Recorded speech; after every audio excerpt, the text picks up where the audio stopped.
Yes, one of the reasons why they called this area the Rocks was because of this.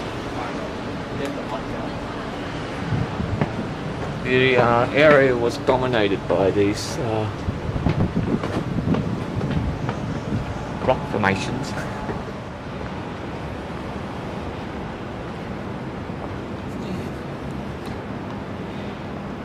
Yes, this is a representation of the kind of houses that were built here in the Rocks area.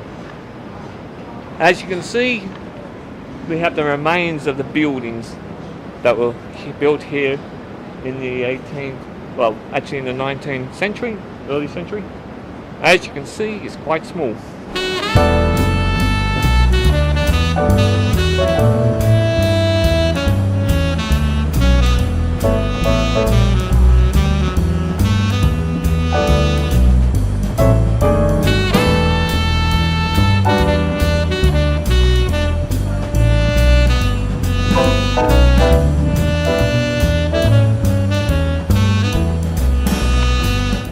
As you can see, there's quite narrow, small homes that were built here.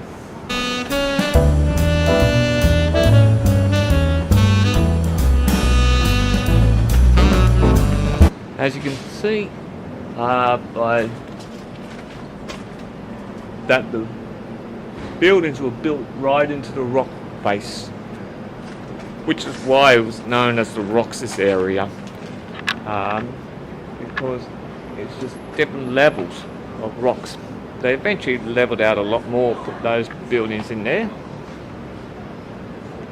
But this is a representation of the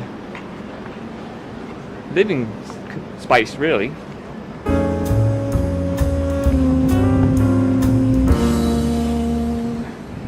For such a big country, they still built terraced houses, very small.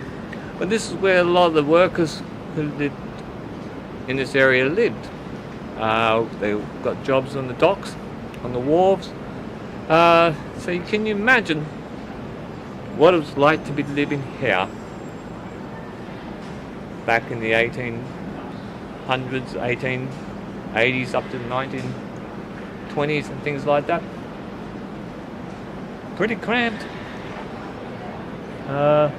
But yes.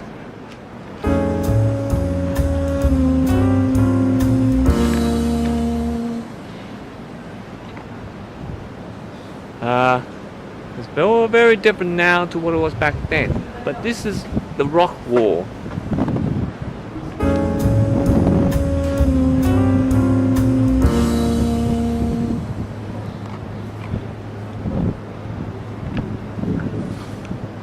That's a fireplace there.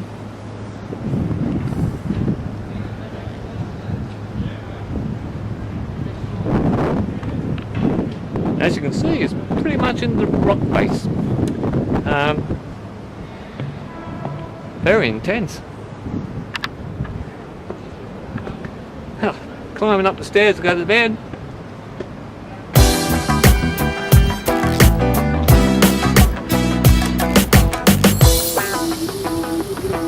You would have had a good view from this room.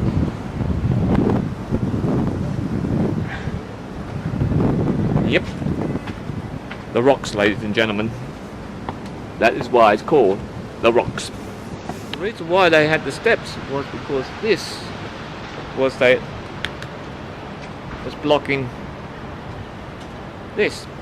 So the only way people who wanted to get up to that street was to go up the Argyle steps if they want to walk up there. So the government set to work getting people to build a thoroughfare through the rock face. There's a sandstone. They used picks, shovels and dynamite. They effectively blasted the way through. You can still see the marks. When they built the bridge, this is what was built.